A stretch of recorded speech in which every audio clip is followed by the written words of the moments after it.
Hey guys, welcome back to the channel and welcome to probably for me one of the most exciting parts of the series. Today we are on Sunday and it's a sunny Sunday that has a Shining Starforce event. And for those who don't know, Shining Starforce means that we will have two kinds of discounts. We will have a 30% off applied to all our Starforcing and also guaranteed star from 15 to 16, which means that this is probably the cheapest way to start gearing up your characters through Starforcing. And I believe this is like the first Starforcing event that Hyperion has received, so I really did want to make the most out of this as much as I could. And you can see here I held on to a 5.2 bill, pretty sizable amount for what we want to do. And yeah, there's really not much to say about this part other than we're going to spend the entire time just Starforcing our gear and making some pretty big gains. And I don't think that's an understatement, really. This is probably the biggest amount of gains that we're going to get on this character for quite a while, I think. So the goal of this video is to see how far we can Starforce a lot of our gear. And the best part about Shining Starforce is that we are going to get pretty cheap 17-star items. And for those who don't know, 17-star items are the furthest you usually want to push early game character because you can safeguard up to 17. And on Shining Starforce, all the stars up to the 17 star has 30% off. And also you have the guaranteed star from 15 to 16. So it saves quite a lot of money. And given that we have 5 bill, I think we have a pretty good shot at getting everything that we want to get to 17 to 17. So let's just get started. This is pretty exciting because the 17 stars give a lot of attack, and we have, I want to say like 6 or 7 items that can gain the 17th star. So it's going to be a lot of extra attack for us, and we're going to be doing a lot more damage after this event. So I'm going to start off with the semi-permanent gear that we have. So of course, it will include all 3 of our CRA pieces. I'll pretty much just fast forward through all the Starforcing so then you guys don't have to sit here and watch me Starforce, and I'll keep the money on the side for you guys to see and keep track of as well. So we're starting off at 5.2 bill, and we'll see how much it costs to get the 3 CRA pieces done. For the CRA pieces, I'm not going to safeguard them to 17 just because we do have a lot of spares, so I'm not too fussed not saving, and it's relatively cheap anyway, so we'll just Starforce them without safeguarding for now.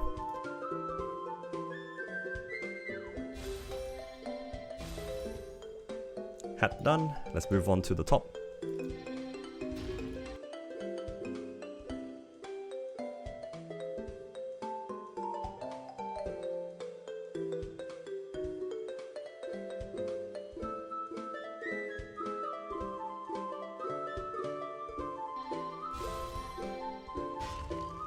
Well, that was a bit unfortunate. Our top took quite a lot of money with it and then blew up.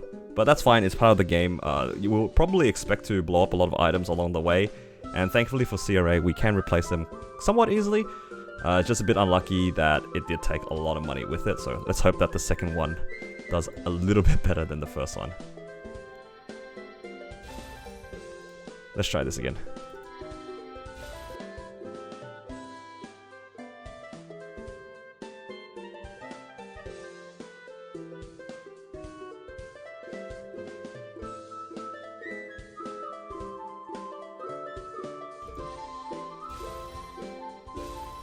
Oh, there we go. That was quite an expensive piece. You can see the variance for the 30% is kind of crazy. That almost took 1.5 bill to get to 17 on the Shining Starforce. It's a bit unlucky, but hopefully the other pieces are a little bit less stubborn than our top. I think the hat went pretty cheap, so let's hope that the other pieces follow suit.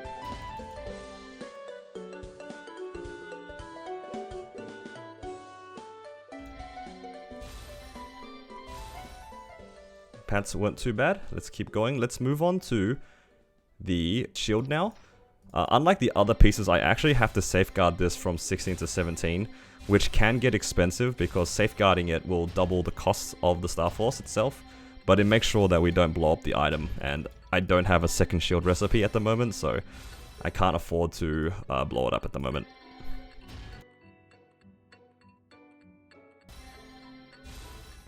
Okay, shield done. Now let's move on to our Absolab gear, and same thing with the Absolab gear. We'll have to safeguard these as well because we're not even 5 set yet, so as expensive as it is, we have to unfortunately safeguard it.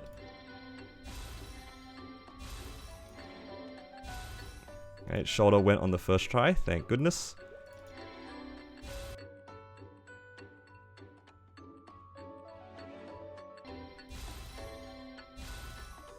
Alright, gloves weren't too bad, and let's do our last piece of gear. It's the cape.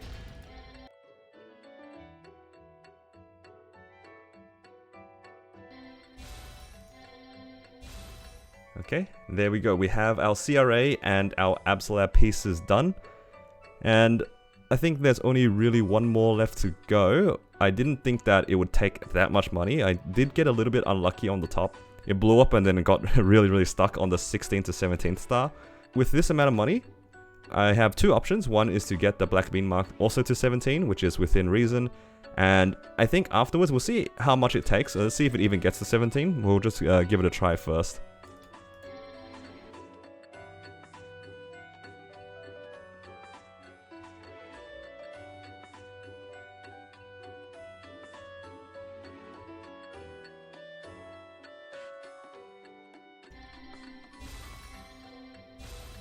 Oh, we barely made it. 70 mil left. Holy. I'm not gonna lie, that was a bit rough on the Starforcing in terms of the luck. Some of the pieces went alright, but I think most of it kind of came down to the top. I think the average to get to 17 star on most of these pieces is probably about half a bill, and the top by itself took about 2 bill to get to 17. So a bit rough, but I guess it's not bad to show in the videos, just to show you guys like how bad Starforcing can kind of be. And honestly, when I came to the event with 5 bill, I thought that I had more than enough to get everything to 17 star. I really wanted to also work on some of the fodders. Like I wouldn't mind my belt being at 16 and my shoes being at 16 as well. But with 70 mil left in my wallet, I'm not so convinced. I don't think I can even get these to 15 within that amount of time. So I'm going to have to think about it whether or not I want to push these. But again, they're both just fodders. They're not really my main gear. So I'm not too fussed at leaving them as they are right now. You could probably have also argued that it would have been cheaper to 16 star all these things and then 16 star these fodders. And I also have like some Carnage treasures and stuff like that. But in my mind, 17 star is a done piece of equipment at the moment for this character. So I just wanted to be kind of finished with the character, even though it was kind of expensive. My logic being is that I don't think I'll ever go for 17 stars off event. And this is going to be the cheapest time to ever get 17 stars ever, right? Until we get another Shining Starforce. And the next cheapest would be the 5, 10, 15 or 30% off, which I actually don't know when they are going to be, but yeah. A bit painful on the Starforcing, but we did have 1, 2, 3, 4, 5, 6, 7 items done in about 5 bill, which adds up to about 700 mil per item, so overall, not terrible. Actually, we had 8 pieces done, so not too bad. Again, the top was bad, but the other pieces, some of them went really fast, so it balanced out all in the end. With all the Starforcing out of the way, now the main priority is probably just to save money and start upgrading our accessories to try to get some more drop gear. The main issue right now is that I'm not too fussed about my damage because my next damage threshold is still kind of far away. I do want to have proper Absolab gear, and I still probably want to have a real Absolab weapon as well. But the problem is my income. I kind of want to be able to train and get familiar cards. So I think from this point, I'm just going to try to get all my accessories to legendary and use it to train and to farm up some money, farm up some more familiar cards. And then I'll transition to using my money to upgrading the potentials of my items slowly, a little bit at a time. So that seems to be probably what I'm going to aim for this character now. It's just saving money and just training and farming up some meso. And of course, just trying to get our way through the Arcane River. Speaking of the Arcane River, of course, I should probably upgrade these crystals now that we actually finished up our Starforcing. I don't have much left, but let's see if we have enough to enhance all these. Alright, not bad. And now I'm just going to go ahead and finish my dailies, and I should be able to hit 245 off of those dailies. After that, we'll finish off the Moonbridge pre-quest, which should be coming up at 245. Let's go get our dailies done, and we'll go level up and do the next part of the Arcane River.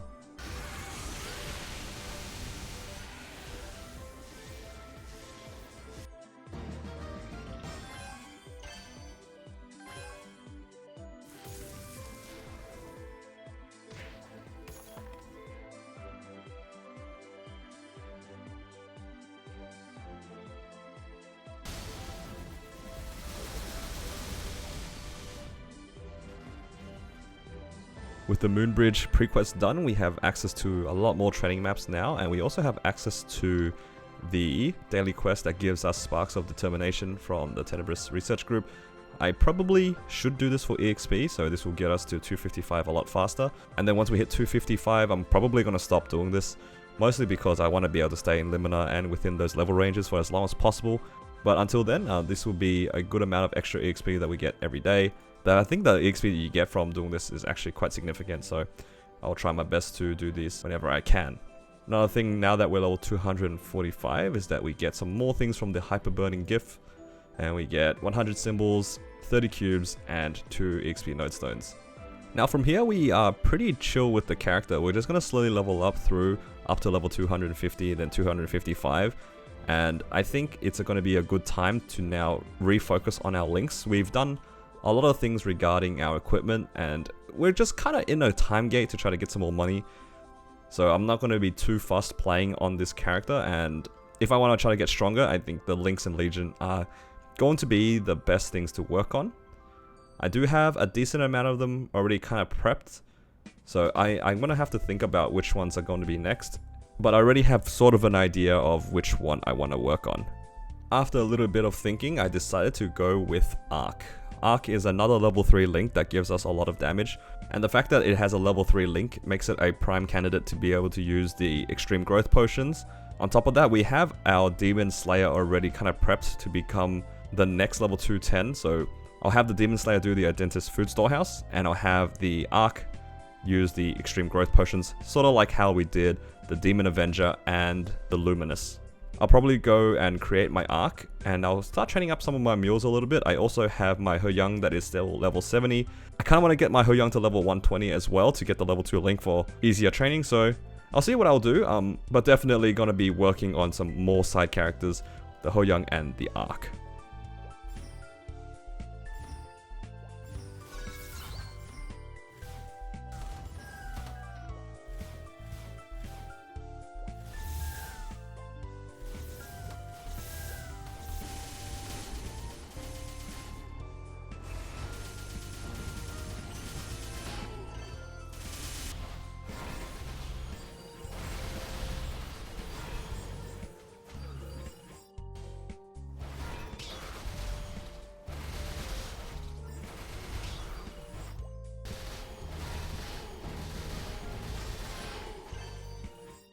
With our Arc and Hyperion at level 100, we can start just doing Zachem every day to try to get them to their level 2 links. And both of them are relatively strong, so I might even try pushing them to 120 without the Zachem tech, and just train them all the way to 140 even for their Legion block and try to get some more Legion coins. Unfortunately, both of them don't really have super impactful Legions for me, so it's probably on the lower priority for me at the moment.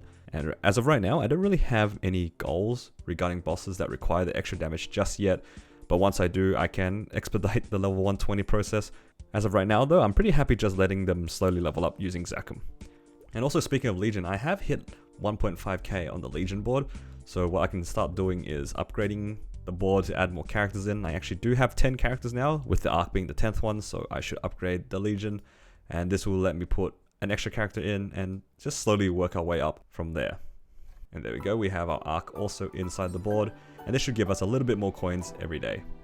What I've been doing on the side as well, I've been doing the daily Legion raids, so then I can get extra coins. So every time I'm doing bosses, I can try to use the Legion Lux. In particular for Lotus, I've been wanting to get more and more cores, and just to stop myself from having to wait. So I'm going to quickly go do this daily, and yeah, we can continue discussing in just a bit. So another thing that I've been holding my Legion coins for are these Legion Wealth coupons. These give us extra meso obtained from when we are farming, so eventually I do plan on spending a good amount of time farming in Limina, so that's still a little bit away. I'm still 10 levels away, so I'm just going to hold on to as many coins as I can and start trying to build up a Legion board to have more consistent coin generation. That way when I get to Limina, I'll be able to make a good amount of money and also be able to start farming familiars as well. I've mentioned familiars a lot of times to try to work towards more effective ones, because right now I only have a 15% IED, and I believe I have a 2% attack somewhere in here, but for the most part a lot of them are very unusable. And the fact that I'm playing as basically a solo player, I kind of need as much damage as I can get, and familiars are a pretty inconsequential thing to farm. You're basically going to be there trying to farm nodestones and droplets anyway, and I figured if I stay in Limina for long enough, I'll eventually hopefully get some good ID, and if I'm really lucky, get some boss familiars as well. And that's still kind of far away. I'm honestly a little bit surprised how fast I've been leveling up. I keep thinking I'll end up training in Moonbridge to 250 or something like that, but from just the dailies, I get like 25% a day. And the leveling up process nowadays is a lot faster than it used to be, so I'm probably going to end up in Limina somewhat quickly, but by the time I'm 260, I'm just going to be stuck in Limina for quite a long time. I don't really plan on pushing too many levels after that. I don't think that levels are a priority for my character at the moment. In terms of priorities, I mentioned earlier in the video, the main thing I want to do is try to get money so that I can start going for some drop gear. And I want to go for drop gear because I don't really have a reliable source of income right now outside of the weekly bosses, and I kind of want to be able to just train and do my dailies and collect a lot of money along the way as well. So the next priority we have is just getting these accessories up to legendary with meso and drop. Thankfully, we already have one item with double meso, which is pretty insane. And we have 2 event rings that both have item drop and stat. Not only do we get the drop line, we also get a very useful stat line to help us train. And the next equipment that we're going to get pretty soon is from this Identisk event. Tomorrow I'll be getting the ring selector, and I'm hoping to use this week's weekly money to get this ring to legendary because I have the spare cubes from the event as well. I have 165 event ring cubes that we can use to try to roll for meso and item drop. So that's pretty much the goal with this character at the moment. Not really much else to say. I've been trying to do Golux every single day, and so far I've only gotten 1 drop. I've gotten a reinforced earring, and this is most likely going to be my damage gear quite soon. I want to be able to get superiors ideally. It's going to take quite a while to get to superior, and honestly the reinforced set isn't too much worse, and thankfully it does transfer into the superior set. So once I do get towards getting more superior fodder and drops from Golux, then I can transition then. But I'm pretty happy going for this set, even though it does cost a bit of coins. From the Golux shop, the reinforced pieces are 450, so they are quite expensive. I do need more than double the amount to buy a single superior piece, so it costs us 900 to get 2 pieces of reinforced from the shop as a minimum. I need to buy at least a ring and a pendant, and then I'll have to go back and try to get the superior ring and pendant as well. So it does add up. It is very expensive, but at the end of the day, I was thinking to myself, my Dom pendant isn't really guaranteed, so I'm okay using a reinforced pendant as a placeholder for the Dominator pendant. And as for the ring, I don't really have 4 damage rings in mind at the moment. I have, of course, the superior ring. I have the Carnage treasure. I am leaning towards making Meister rings once we get primal essences, but I haven't gotten any primal essences just yet. And then that still leaves the 4th ring as something in the air, so the reinforced ring actually kind of fills that spot nicely. So I'm kind of hoping to get more drops right now. Right now, like I said, I only have a single Golux earring, so yeah, that's kind of the goal right now, just working towards this reinforced set. Hopefully I can get the belt drop soon so I can start using that as well. Back to my character though, the next goal is pretty much going to be working on more links and more legions. So in this video I already went through my Ho Young and my Arc, but honestly there is still quite a lot more to go through. In terms of links, I still have at a minimum 3 more I can fill out with, and then I have to take out the training links like the Rune and the Elven Blessing, and eventually I will also need to start maxing out my Spirit of Freedom, because Spirit of Freedom is a very powerful link skill that gives you a lot more room for error in bosses. There's just a lot of characters that we need to train. So at the pace that I'm going, I'm gonna have to stagger my uploads a lot more. I know I've been uploading pretty frequently, like once or twice a week, sometimes even 3 times a week. But now that I'm kind of going into this daily story and Link's Legion mode, the uploads, I'm going to imagine, are going to be a lot slower because it's not going to be as much interesting things to show. Like a lot of the early game, there's a lot of things going on, but right now we're kind of going into the grind and we're going to have to wait for a lot of events. So I think this might be the last video where I've been uploading semi-regularly, and I don't think the videos are going to be as long as they used to be. It's just that it made more sense in the previous videos that, yeah, we just had a lot more to show. But we'll see how we go. I'm not really sure what I want to do with this series just yet, and regarding my channel in general, but I do appreciate you guys following on with my progression. Hopefully the uploads from me will still kind of remain consistent, just don't expect it as quick as they used to be. Anyway, this one's going to be a relatively short video compared to the rest of them, because the main thing I wanted to show you guys was just the Starforcing that we did. And just to recap the Starforcing again, it was, in hindsight, now that it's been a few days since the Starforcing event, 8 items I got to 17 actually came up pretty cheap all in all. It was just the top that at the time made it feel to me that it wasn't very good. But thankfully the ones that did go pretty fast happened to be the Amsterdam pieces, the ones that I actually had to safeguard. So all in all, it was a very, very successful event. And I really shouldn't be complaining about the gains that I've made. The damage that my character is doing right now is probably, I'd say, double what it used to be. I finished Gollux in under 3 minutes now, which is a lot faster than what it used to be, which was about 6 minutes, even with Monster Park green and blue potions. I was buying these pretty consistently to just do Gollux because I didn't want to risk dying out of that boss. I really want the coins. So yeah, overall in this video, a very successful event. We've gotten a lot of extra gains from our Lynx and Legion, and we're slowly building this up. And we are definitely on our way to clearing the more difficult bosses. Anyway guys, that'll be it for this video. Thank you all so much for watching. Sorry that there wasn't very much interesting things in this video. It's just the way that it is at the moment. I'm at the point now that I'm going to start grinding a lot more on these characters. So again, my uploads might be a little bit more staggered, but I appreciate you guys all very much. Thanks again for hanging out with me, and as always, take care and have a nice day.